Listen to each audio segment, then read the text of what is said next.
요한 1서 1장 1절에서 4절입니다.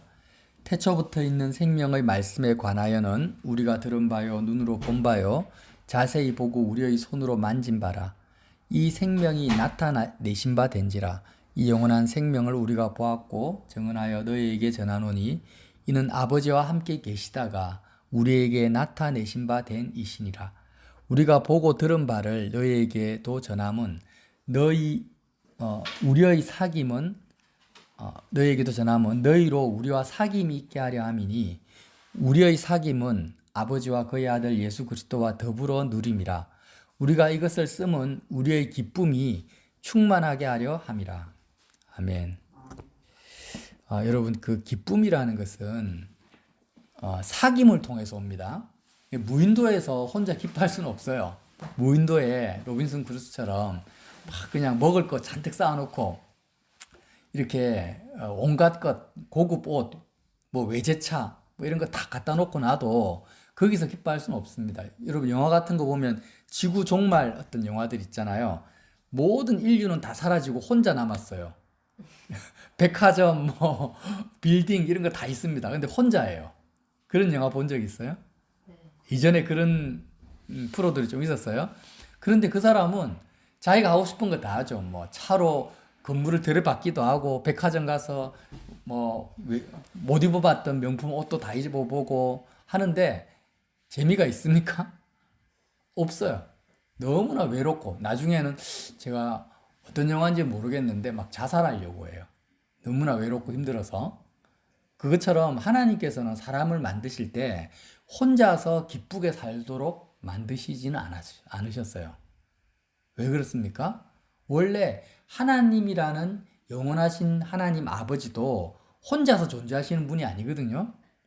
사람은 하나님의 형상대로 지음을 받았는데 모체가 되는, 원체가 되는 하나님 자체도 삼위일체, 아버지와 아들과 성령과의 이런 하나, 삼위일체의 하나님, 서로 간의 어떤 주고받는 기쁨이 영원 전부터 있었던 거예요.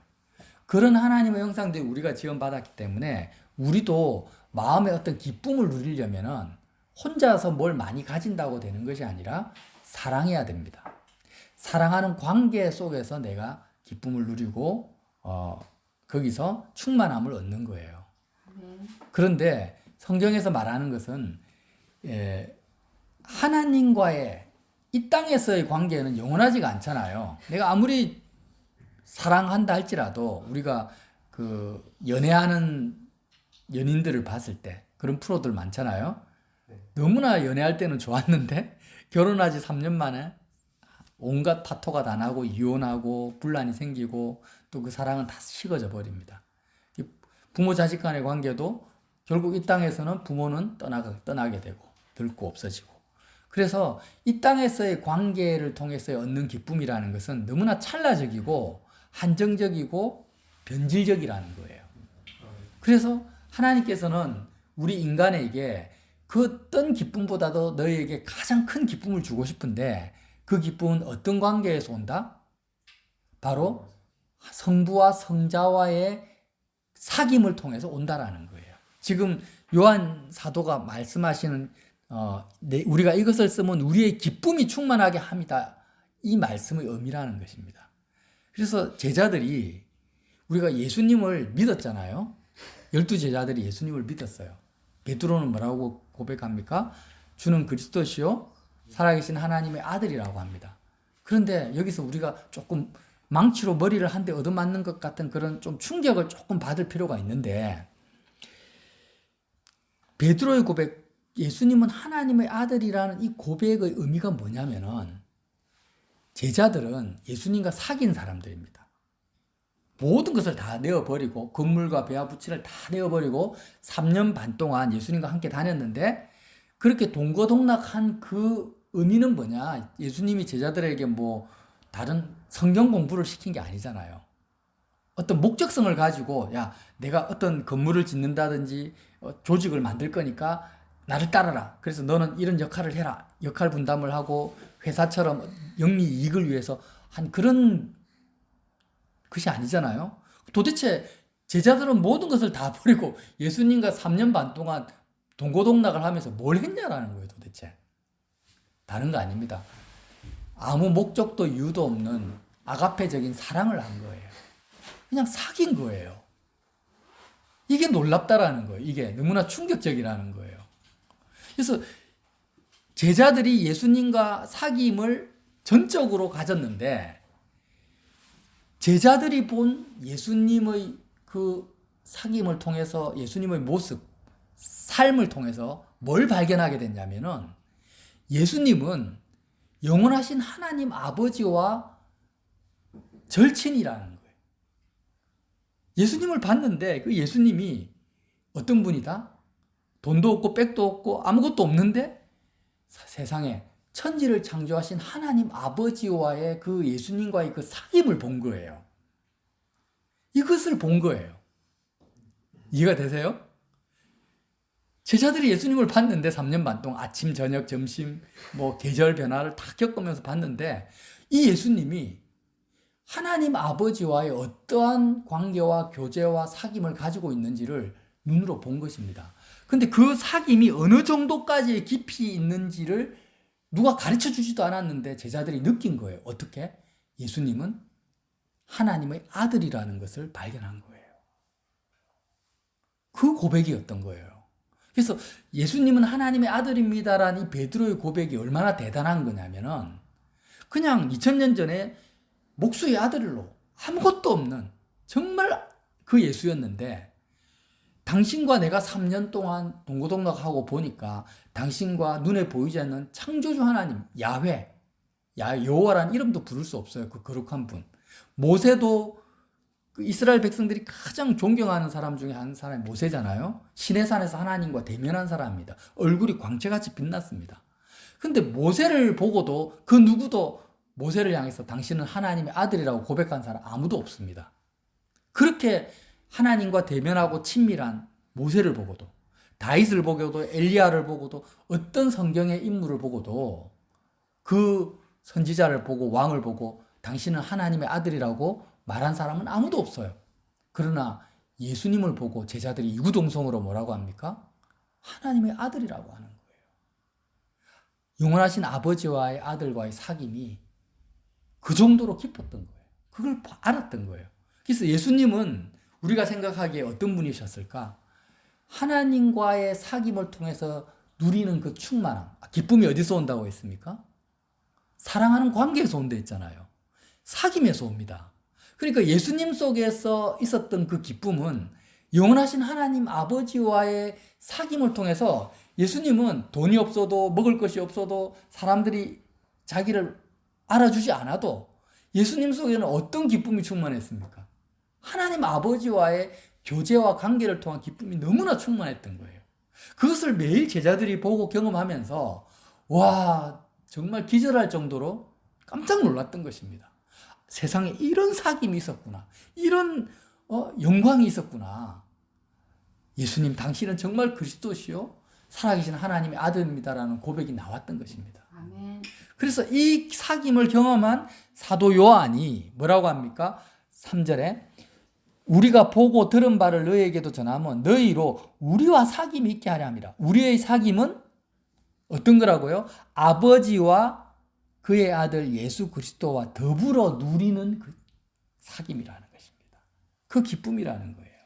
자, 이런 관점에서 예수님이 하신 그 기도 요한복음 16장을 한번 볼까요? 요한복음 우리가 이제 이 복음 말씀을 보는 관점을 조금 더 깊이 있게 보자는 거예요. 요한복음 16장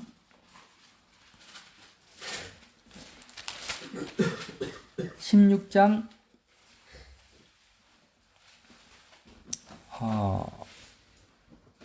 25절 볼까요?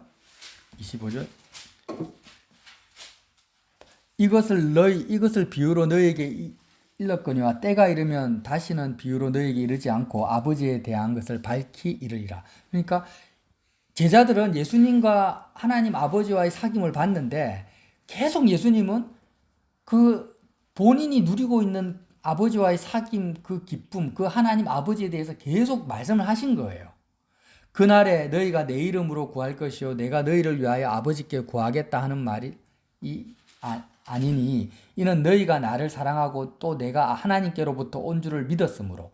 내가 하나님께로부터 온 것을 어떻게 믿었을까요, 제자들이? 예수님이 하나님 아버지로부터 왔다. 어떻게 믿었어요? 바로 하나님과 예수님과의 사귐을 봤기 때문에 믿은 거예요. 아버지께서 친히 너희를 사랑하심이라. 내가 아버지에게서 나와 세상에 왔고 다시 세상을 떠나 아버지께로 가노라 하시니. 이렇게 하시면서 자 17절 보세요. 요한복음 17장 예수께서 이 말씀을 하시고 눈을 들어 하늘을 우러러 이르시되, 이제 이 예수님의 기도를 통해서 하나님 아버지와 예수님과의 사귐을 우리가 캐치해야 된다는 거예요. 아버지여 때가 이르렀사오니 아들을 영화롭게 하사 아들로 아버지를 영화롭게 하게 하옵소서. 여기서 예수님이 영화롭다라는 것은 부귀영화라죠. 부귀영화를 준다라는 게 아니라 하나님 아버지의 사랑이 예수님에게 이렇게 온전히 채워지고 부어지는 것을 영화롭다 이렇게 표현한 거예요. 아버지께서 아들에게 주신 모든 사람에게 영생을 주게 하시려고 만민을 다스리는 권세를 아들에게 주셨음이로다. 영생은 곧 유일하신 참 하나님과 그가 보내신 자 예수 그리스도를 아는 것이니라. 여러분, 이게 정말 중요한 말씀이에요. 영원한 생명이 뭐라고요? 하나님을 아는 것이 아닙니다. 예수님만을 아는 것도 아니에요. 예수님은 지금 두 가지를 같이 이야기하고 있는데, 유일하신 하나님 아버지하고 그가 보내신 예수님을 아는 것이다. 이게 무슨 말이에요? 영생이라는 것은 하나님과 아들 대신 예수님과의 사귐을 아는 것이라는 거예요. 창조주 하나님 있어요. 유대인들도 하나님이 유일하신 하나님이라는 걸 압니다. 그런데 뭘 모릅니까? 예수님이 하나님의 아들이라는 걸 몰라요. 또 무엇을 모릅니까? 그 하나님과 예수님과의 사귐을 모르는 거예요. 그래서 유대인들은 유일하신 하나님을 알지만 뭐가 없습니까? 영원한 생명이 없는 거예요. 영생이라는 것은 사랑하는 사귐과 관계 속에서 오는 기쁨을 영원히 누리는 걸 말합니다. 지옥에서도 영원히 살죠. 근데 기쁨은 없습니다. 충만한 기쁨이 없어요. 왜 없습니까? 거기는 사랑하는 사귐의 관계가 없기 때문이에요. 서로 미워하고 헛들고 정죄하는 것밖에 없습니다. 그러나 영생이라는 것은 바로 유일하신 하나님과 예수님이 창세 전부터 어떠한 사귐 속에서 기쁨을 누려왔는가, 예수님이 하나님 아버지로부터 어떤 기쁨을 충만하게 누리고 있는가, 그것을 알고 그 관계 속으로 참여하는 것을 뭐라고 합니까? 영생이라고 하는 거예요. 이 말씀이 너무나 중요하더라. 영생은 곧 유일하신 참 하나님과 그가 보내신 자 예수 그리스도를 아는 것이다. 아버지께서, 4절 보세요. 아버지께서 내게 하라고 주신 일, 내가 이루어 아버지를 이 세상에서 영화롭게 하였사오니, 아버지와 창세전에, 천지가 지어지기도 전에 내가 아버지와 함께 가졌던 영화로서 세상과 상관이 없는 그 영화, 하나님과 예수님과 함께 가졌던 그 사랑과 사귐의 기쁨을 말하는 거예요. 지금도 아버지와 함께 나를 영화롭게 하옵소서. 지금도 창세전에 가졌던 그 아버지와 나와의 사귐, 그것을 드러내달라는 거예요. 사람들에게 드러내 주시고 나타내 주십시오. 이 기도거든요. 그렇게 해서, 그렇게 하는 이유는 뭡니까? 6절에 세상 중에서 내게 주신 사람들에게 내가 아버지의 이름을 나타내었나이다. 그들은 아버지의 뜻이었는데 내게 주셨으며 그들은 아버지의 말씀을 지켰나이다. 지금 그들은 아버지께서 내게 주신 것이 다 아버지께로부터 온 것인 줄을 알았나이다. 제자들이 예수님을 보면서 예수님이 하신 말씀이나 행동이나 이적과 기사가 다 예수님과 아버지와의 사귐 속에서 나타난 결과물이라는 것을 알았다라는 거예요. 나는 아버지께서 내게 주신 말씀들을 그들에게 주었사오며 그들은 이것을 받고 내가 아버지께로부터 나온 줄을 참으로 아오며 아버지께서 나를 보내신 줄을 더 믿었사옵나이다. 자, 그러니까 우리가 예수님은 하나님께로부터 왔다라는 이 말을요, 그냥 대통령이 특사 보내잖아요. 특사 보내서 어떤 미션을 줘가지고 해라, 이런 의미가 아니에요. 그런 의미가 아니라는 거예요. 예수님이 아버지께로부터 왔다라는 것은 단순히 왔다 이 말이 아니라 예수님과 하나님과의 사귐을 통째로 가지고 왔다라는 거예요. 아멘. 그걸 하나님이 보내셔가지고 예수님에게 하나님이 어떤 미션을 줬습니까? 너가 내가 택한 자, 하나님 아버지가 택한 자들을 전부 너와 나와 창세전에 가졌던 그 사귐 속으로 다 데리고 오라는 겁니다. 다 물고기 낚듯이, 그물로 물고기 낚듯이 다 낚아가지고 우리의 사귐에 참여시키라는 그 일을 예수님에게 맡기셨다라는 거죠. 자, 9절에 내가 그들을 위하여 비옵나니 내가 비옵는 것은 세상을 위함이 아니요 내게 주신 자들을 위함이니이다. 그들은 아버지의 것이로소이다. 내 것은 다 아버지의 것이요 아버지의 것은 내 것이온데 내가 그들로 말미암아 영광을 받았나이다. 나는 그러니까 예수님이 그들로 말미암아 영광을 받았다라는 게 무슨 의미입니까? 그들과 나와의 교제가 사귐이 있게 되었다라는 거예요. 나는 세상에 더 있지 아니하오나 그들은 세상에 있사옵고 나는 아버지께로 가옵나니 거룩하신 아버지여 내게 주신 아버지의 이름으로 그들을 보존하사 우리와 같이 그들도 하나가 되게 하옵소서. 우리와 같이 성부 성자와 하나가 된 것처럼 그들도 하나가 되게 하옵소서. 어떻게 해요? 그리스도 예수 안에서 하나님과 하나님의 아들 그 사귐 안에서. 자 13절 보세요. 지금 내가 아버지께로 가오니 내가 세상에서 이 말을 하옵는 것은 그들로 내 기쁨을 그들 안에 충만히 가지게 하려 함이니이다. 예수님의 기쁨이 어떤 기쁨이라고요? 하나님 아버지와의 사귐을 통해서 누리는 그 기쁨을 그들 안에도 충만히 가지게 하게 하기 위해서 이 기도를 한다라는 겁니다. 내가 아버지의 말씀을 그들에게 주었사오매 세상이 그들을 미워하였사오니 이는 내가 세상에 속하지 아니함 같이 그들도 세상에 속하지 아니함으로 인함이다. 그럼 세상에 안 속했으면 어디에 속했다라는? 바로 하나님 아버지께 속했다라는 거예요. 자, 21절 보세요. 아버지여, 아버지께서 내 안에, 내가 아버지 안에 있는 것 같이 그들도 다 하나가 되어 우리 안에 있게 하사 세상으로 아버지께서 나를 보내신 것을 믿게 하옵소서.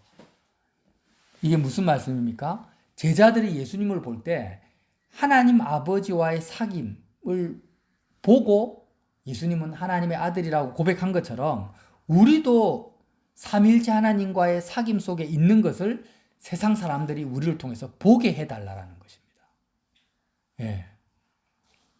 자, 조금만 더 읽겠습니다. 23절. 곧 내가 그들 안에 있고 아버지께서 내 안에 계시어 그들로 온전함을 이루어 하나가 되게 하려 함은 아버지께서 나를 보내신 것과 또 나를 사랑하심 같이 그들도 사랑하신 것을 세상으로 알게 하려 함이로소이다. 아버지여 내게 주신 자도 나 있는 곳에 나와 함께 있어 아버지께서 창세 전부터 나를 사랑하심으로 내게 주신 나의 영광을 그들로 보게 하시기를 원하옵나이다. 의로우신 아버지여 세상이 아버지를 알지 못하여도 나는 아버지를 알았사옵고 그들도 아버지께서 나를 보내신 줄을 알았사옵나이다. 내가 아버지의 이름을 그들에게 알게 하였고 또 알게 하리니 이는 나를 사랑하신 사랑이 그들 안에 있고 나도 그들 안에 있게 하려 함이니이다. 아멘. 자, 말씀을 이제 정리할게요. 여러분, 어떤 분이 그렇게 이야기해요. 세상에 대해서 십자가에서 죽고 나니까 기도할 게 없더라. 돈에 대해서 죽으니까 돈에 대해 돈 달라 기도도 못하고 자녀에 대해서 죽으니까 자녀에 대해서 기도하고 도대체 십자가에 죽으면 이제 뭐 기도하냐. 여러분 그게 뭐 기도하겠습니까? 진짜 친밀한 관계, 어떤 교수가 그랬대요 유튜브에. 진짜 친밀한 관계 속에서는 만나면 무슨 이야기 한대요? 뭐 중대한 어떤 이야기 안 하고 생활 속에서 정말 별거 아닌 사소한 이야기를 한대요. 정말 친밀한 관계는. 서먹한 관계는 만나면은 뭐 대단한 이야기를 할지 몰라도 절친들끼리는 아침에 뭐 먹었냐? 뭐 이런 거 있잖아요. 뭐 몸에 두드러기가 났다. 병원에 갔는데 의사가 어떻더라. 이런 정말 별거 아닌 이야기들을 끝도 없이 한다라는 거예요.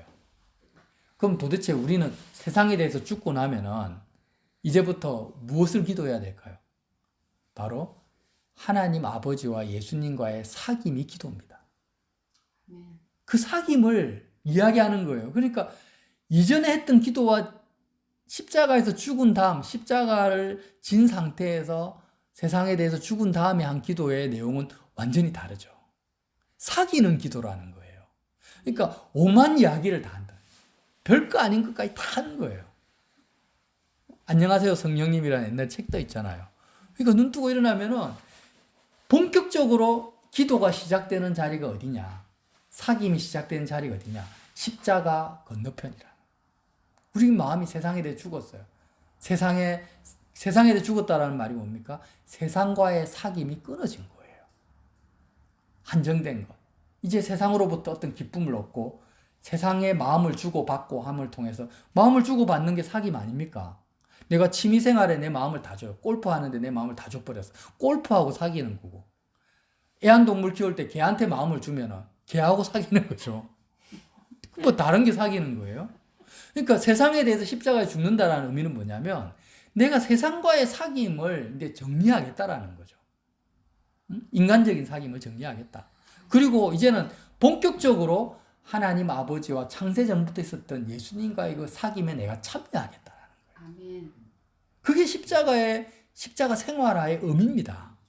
그러니까 오히려 기도가 더 없어지는 것이 아니라 더 많아지는 거죠. 걸어갈 때도 기도하고 뭐 TV 보면서도 기도하고 계속 예수님과 사귀니까 오만 이야기를 다 하는 거예요. 그리고 그 사귐은 어떤 거라고요? 기쁨이 온다라는 거예요.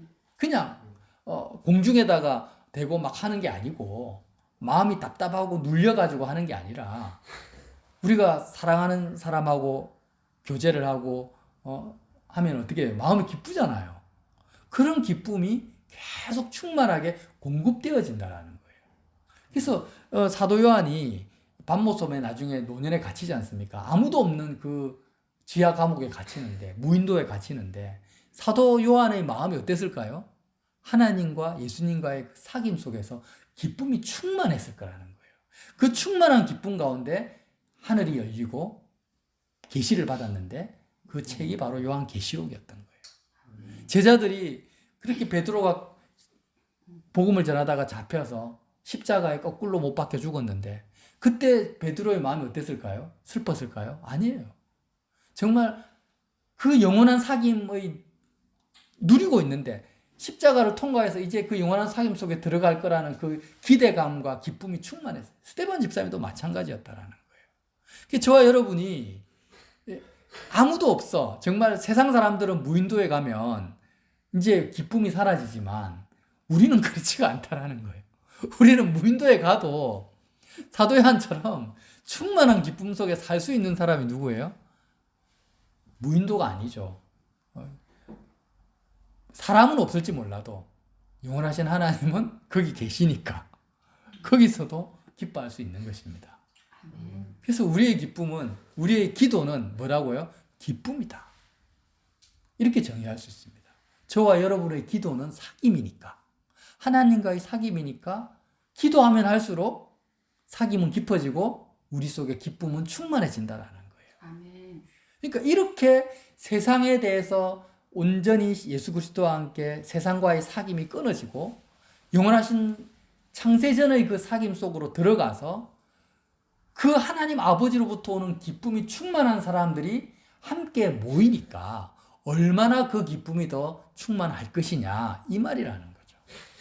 그게 바로 사도 요한의 요한 1서의 말씀. 우리의 사귐은 하나님 아버지와 그리스도와 더불어 누림이라라는 말씀의 첫 출발점이었습니다.